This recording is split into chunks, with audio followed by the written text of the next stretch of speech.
लो जी, ये देखो हम पहुंच गए हैं पंजाब। और पंजाब की जिस जगह पे हैं इसको बोलते हैं पाकिस्तान बॉर्डर।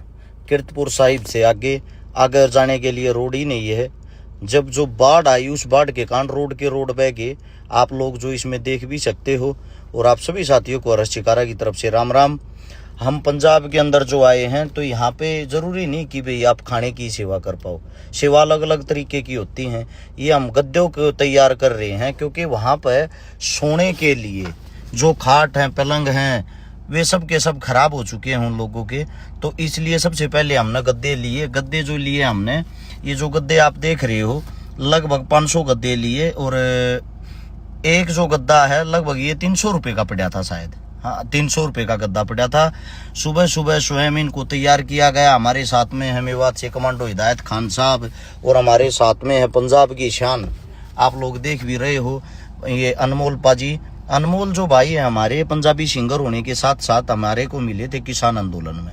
और किसान आंदोलन में जब से मिले थे तब से लेकर आज तक अनमोल पाजी हर जगह जहां भी हरियाणा पंजाब के अंदर कोई भी आंदोलन हो उसमें सबसे आगे रहते मेरे भाई। मैं मेरे भाई को सैल्यूट करता हूं। और साथ में है हमारे भाई अपने हरियाणा से धनाना गांव के अजीत भाई जो मेरा बड़ा भाई है। और ये कुलदीप भाई मदन एडी से आप लोग देख भी सकते हो। यस मेरा भाई है। यस कटारिया गुरुग्राम से हितेश जाखड़। हम सब जो पंजाब के अंदर गए अपनी संपूर्ण टीम, अपनी 5-6 गाड़ियाँ जिनके अंदर सामान है ज़रूरत का। और साथ में जो हमारी पर्सनल गाड़ियाँ हैं वो गद्दों के साथ साथ हमने लिया। एक तो कंबल लिए, कंबल से अलग हमने लिए तरपाल वो लिए जो काफ़ी स्ट्रोंग है, काफ़ी मजबूत हैं। तरपाल 500 प्लस थे शायद। तरपाल जो है एक तरपाल की कीमत थी 600 रुपये। और ये जो इसके साथ साथ में हम आप लोगों को बता रहे हैं कंबल भी 500 प्लस थे। यानी कि एक पैकेज बना रखा था तीनों चीज़ों में से एक एक चीज़, यानी कि तीनों चीज़ों की एक एक चीज़ उन सबको दी जाए। यानी कि अच्छी चीज़ पहुँचे, जिस भी घर में पहुँचे चीज़ के अंदर क्वालिटी होनी चाहिए, उनके काम आ सके। खाली फॉर्मेलिटी नहीं कि आप लोगों ने फ़ोटो खिंचवा ली और फ़ोटो खिंचवा कर आप लोग अपने घर चले गए। इस टाइप का कुछ नहीं होना चाहिए। ये तरपाल मेरे हाथ में जो देखल लग रहे ये वाटर प्रूफ होता है। और इसको आप अगर अपनी छत के ऊपर लगा दोगे तो इसकी गारंटी भी थी, ये मुझे पता नहीं कै साल की थी, तो आपके जो घर हैं उसके अंदर पानी नहीं आएगा। और साथ में जो कंबल है, ये कंबल भी आप देख रहे हो, कंबल भी 300 रुपये का एक पड़ा था। 500 पीस इनके थे। सबसे बड़ी राहत की जो बात है वो ये थी, वहां जाने के बाद जो हमने सीखा, जो पंजाबी भाई हैं हमारे जहां से भी हम सामान ले रहे थे वो हमारे को सामान भी सस्ते से सस्ता दे रहे थे। इसी कारण की पाजी आप सेवा के अंदर जा रहे हो और आप लोगों से हम पैसे कमाएंगे, ऐसा हमारा धर्म नहीं कहता। ये आप लोग देख रहे हो। साथ साथ हम ये जो जहाँ भी बांट रहे हैं, अब आप सोचोगे यहाँ पे पानी तो है ही नहीं पाजी। जहाँ जो एरिया ड्राई था, सूखा था, वहाँ आदमियों को एकत्रित कर लेते थे, इकट्ठा कर लेते थे ताकि उनको परेशानी ना हो, उनका सामान खराब ना हो, उनको वहीं मुहैया कराते थे। अब पानी के अंदर जाकर हम वहाँ मुहैया कराते, हो सकता है सामान ज़्यादा से ज़्यादा खराब हो जाता। सबसे पहले तो जो भी भाई मेरा हरियाणा से जाता वो हालात देखो, ये पशुओं को लेके भी कैसे घूम रहे हैं, क्योंकि इनके पास पशुओं को बांधने के लिए सूखी कई जगह ही नहीं है। और इनके जो पैर हैं वे घूम घूम के इस पानी के अंदर कट चुके हैं। इसलिए आप सभी से इतना ही कहना चाहूँगा, जो सेवा करने के लिए आए या खाने की चीज़ों की बहुत सारी मात्रा में इनके पास खाने की चीज़ें उपलब्ध हो चुकी हैं। जगह जगह लंगर भी लगे हुए हैं। सबसे बड़ी जो चीज़ें वो ये हैं, जो इनके काम आए वो चीज़ें आप लोग देने का कार्य करें ताकि ये इनको राहत मिल सके। जैसे कि इनको मेडिसिन की बहुत ज़्यादा ज़रूरत थी, सैनिटरी पैड की बहुत ज़्यादा ज़रूरत थी, साथ में ओडोमास की ज़रूरत थी, साथ में गद्दों की ज़रूरत थी, कंबल की ज़रूरत थी, इससे अलग तरपालों की ज़रूरत थी। यही चीज़ें हम लेके गए हैं।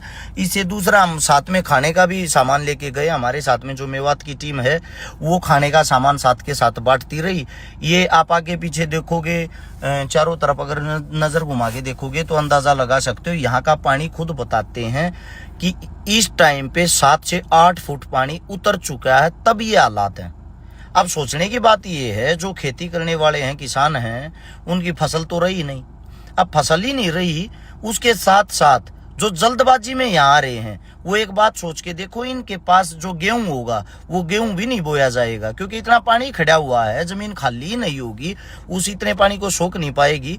तो कैसे गेहूं बोएंगे। तो जल्दबाजी ना करें और इन रास्तों को बनाने के लिए जो किसानों के रास्ते हैं, खेतों के रास्ते खत्म हो गए, जो अभी आप लोगों को दिखाए थे, यहाँ पे 1 लाख रुपए की ये पर्ची कटवाई है हमने।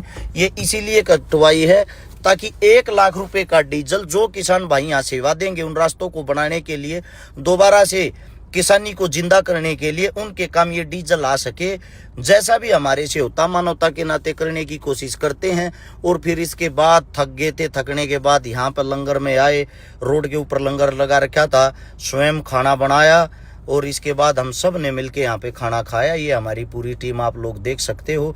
अब यहाँ से खाना खा के दोबारा चलेंगे इसके आसपास के गाँव में जहाँ पे हम रुके हुए थे। ये जगह जो अब है ये है बाबा डेरा नानक, गुरु बाबा डेरा नानक। और आप सभी साथियों को बता देते हैं, हेल्प करने वाले साथियों से इतना ही कहूँगा कि आप अपने सामान को उसी जगह पे पहुंचा के आए जहां जिनको नीड हो। अब ये देख रहे हो ये पानी भरा हुआ, वो पीछे जो गांव दिखाई दे रहा है उस गांव के अंदर हम जाएंगे। और ये अभी यहाँ के जो आदमी वो बता रहे थे कि 2 दिन पहले ये जो आपने अभी झोपड़ी देखी थी वे सारी की सारी डूबी हुई थी, वे भी दिखाई नहीं देती थी। ये उसी गांव में पहुंच गए हम, जो गांव अभी आपको वीडियो के अंदर हम लोगों ने दिखाया था।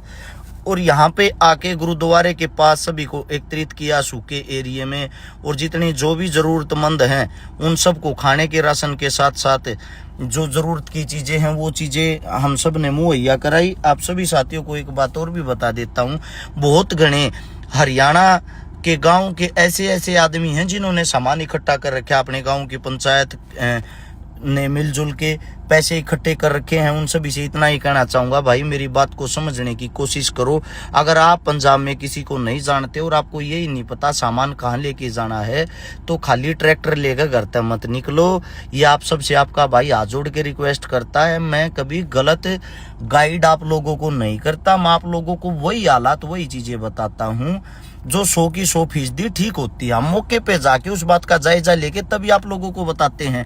हम यहाँ पे पहुंच रहे हैं जहाँ पे यहाँ पे पूरे क्षेत्र में, पूरे एरिया में कम से कम हम घूमे होंगे 40-42 गाँव में। तो यहाँ पे हर जगह हर चीज की रिक्वायरमेंट पूरी हो चुकी है। इस टाइम कृपया करके या तो अपने गांव की जो भी आप लोगों ने एकत्रित करा उसको रोक के रखो, क्योंकि ये लड़ाई लंबी चलेगी, 2-4 दिन की नहीं है। अभी मैंने बताया जब इनके पास गेहूं ही नहीं होगा लगाने के लिए और इनके जो धान है वो खत्म हो चुके हैं, तो अब आप सोचो ये खाएंगे क्या। किसान तो खुद लगाता है खुद खाता है, तो इनको दोबारा से जरूरत पड़ेगी भावनाओं में बह के, जल्दबाजी में भाग के। फिलहाल वहां पे जाम जैसी हालत हो रखी है, हर गांव के अंदर 50-50 ट्रेलियां खड़ी हैं। फिलहाल ऐसा कार्य ना करें कि आप भी वहां पे भीड़ का हिस्सा बने। उसके साथ साथ मेरे बहुत सारे साथी ऐसे हैं जो आधे रास्ते में ये बोलते हम आ तो गए, ये बताओ हमारे को सामान को उतारे का।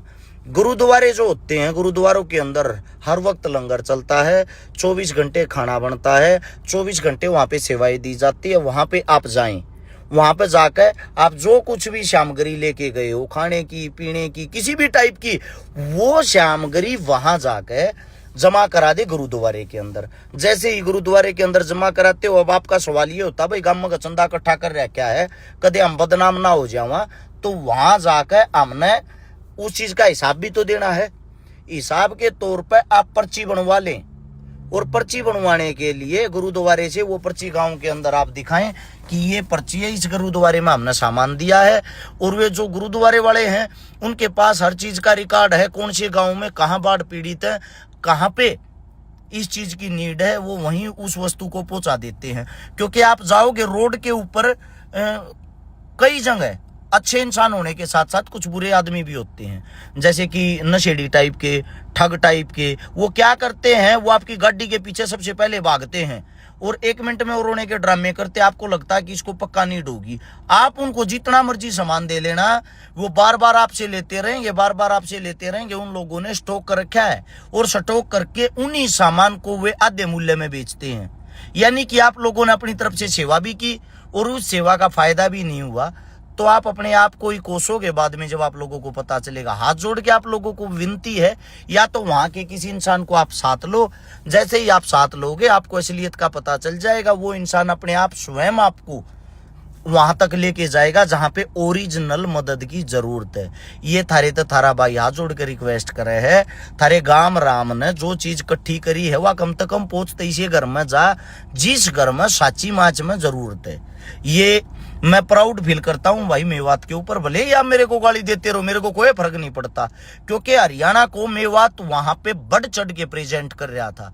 ये हमने सारा सामान बांट दिया है और सामान बांट के हम वापिस निकल रहे हैं। वहां सूखा एरिया था, आप लोग सोच रहे होंगे वहां पर तो पानी नहीं था। ये देखो वही गांव है ये, अब उसी गांव के अंदर से निकल रहे हैं, इस गांव के अंदर से निकल रहे तो सब जगह पानी भरा हुआ, लोगों के घर भी गिरे हुए हैं। और साथ साथ आप चारों तरफ से नजर मारना, ये फसल देखो, फसल तरण लाग रही है। यानी कि फसल नाम की तो कोई चीज थी या नहीं थी, वो रही ही नहीं। इसीलिए आप सभी को एक बात और भी बता देता हूं, हम आज वीडियो भी डाल देंगे। जिन भाइयों ने मना करते हुए भी हमारा सहयोग किया, उन भाइयों का मैं धन्यवाद करता हूं। साथ में उन भाइयों के नाम और कितने रुपए का हमने क्या क्या बांटा सब दिखाएंगे। ये खाई हमने पंजाब में मेहनत करने के बाद आखिरी रोटी आज की। आप सभी को राम राम, बने रहो, अपने भाई पे विश्वास करते रहो, मिलजुल कर अच्छी मदद करो।